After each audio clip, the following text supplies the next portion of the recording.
आपले सर्वांचे नेते आदरणीय दादा, आदरणीय प्रफुल्लभाई, आदरणीय तटकरे साहेब, नवाब मलिक साहेब,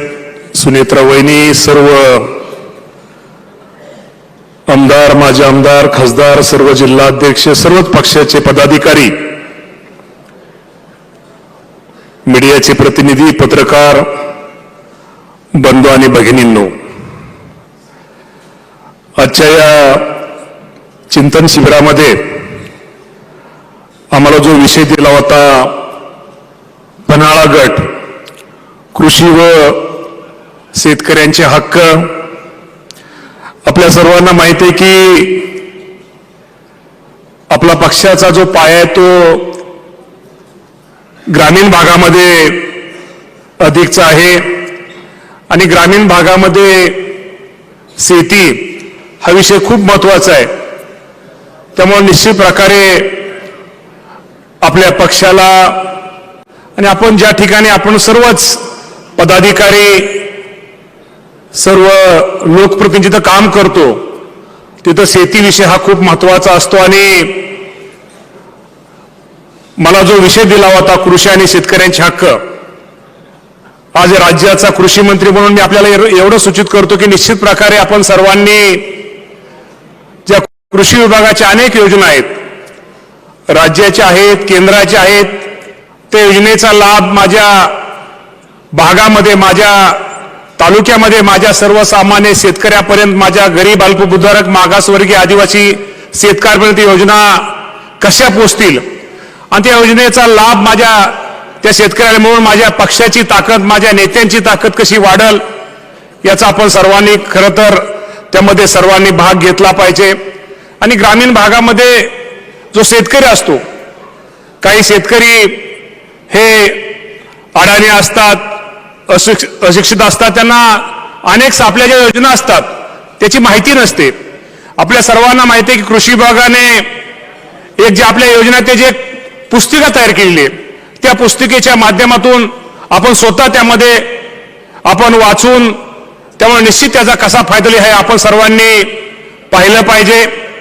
कृषी विभागाच्या माध्यमातून किंवा आज जो आम्हाला जो पन्हाळा गट दिला होता त्यामध्ये अनेक आमचा जे पन्हाळा ग्रुप समूहाच्या वतीनं तटकरे साहेब, दादा, प्रफुल्लभाई आम्हाला अनेकांनी सूचना केल्या। आता खरं तर ती सर्वप्रथम सर्वांची सूचना होती की शेवटी गोष्ट खरी आहे त्यांनी शेवटी ती सूचना समूहाची सूचना होती। आज शेतकरी आपल्या सर्वांना माहिती आहे की कधी दुष्काळ पडतोय, कधी अतिवृष्टी होते, कधी तो जो शेतामध्ये जो पीक घेतो त्याला बाजारभाव नाही आणि अशा अडचणीच्या काळामध्ये आमच्या समूहामध्ये सगळ्यात पहिल्यांदा कर्ज झाली तर माझ्या शेतकऱ्याला ती कर्जमाफी दिली पाहिजे हे माझ्या शेतकरी बांधवांनी त्यामध्ये सूचना केल्या। त्यामुळं निश्चित प्रकारे पक्षाच्या माध्यमातून आपल्या ज्या कृषी विभागाच्या योजना आहेत त्या योजना पक्षाच्या माध्यमातून कशा गावोगावी पोहोचतील ही पण सूचना केली। विशेषतः आमचे आजबे साहेबांनी एक सूचना केली, दादा, की दूध उत्पादक जे शेतकरी आहेत त्याचा जो आज आपण पाहतो की त्याला जो एखादा खाजगी संघ किंवा संघ जो दर देतो आणि बाजारात जे दुधाची विक्री होते याच्यामध्ये खूप मोठी तफावत आहे, त्या तफावतीमध्ये त्या बाबतीमध्ये शेतकऱ्याला कसा फायदा होईल याविषयी पण निश्चित प्रकारे चर्चा झाली। त्याचप्रमाणे कृषी विभागाच्या अनेक गोष्टी म्हणजे आज सांगणार लोक आहेत त्यांचं एक निश्चित प्रकारे मार्गदर्शन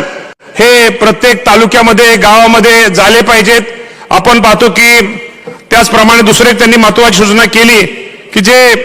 गटवाईज आपण तालुकावाईज प्रशिक्षण शिबिर आणि आपण कृषी मेळावे हे निश्चित प्रकारे झाले पाहिजेत, जेणेकरून त्या बाबतीमध्ये जे स्टॉल असतात स्टॉलमध्ये शेतकऱ्याला नवीन नवीन शेतामध्ये इतर ठिकाणी इतर जिल्ह्यामध्ये काय चाललंय याची त्याची माहिती होते। त्यामुळं मी अधिक जास्त न काही करता निश्चित प्रकारे आमच्या ज्या समूहाने सूचना मांडल्या त्याच्या निश्चित प्रकारे आम्ही अध्यक्षांना, दादांना त्या बाबतीमध्ये आम्ही त्याचा नोट देऊ। परंतु निश्चित प्रकारे या कृषी विभागाच्या माध्यमातून मी आपल्याला एवढंच सूचित करतो की भविष्यामध्ये आपण सर्वजण निश्चित प्रकारे या माध्यमातून एक चांगलं काम करण्याचा प्रयत्न सगळेजण करूया। आणि मला या गटाच्या माध्यमातून एक अध्यक्ष म्हणून काम करण्याची संधी पक्षाने दिली, त्याबद्दल पक्षाचे आभार मानतो, आपले आभार मानतो, थांबतो.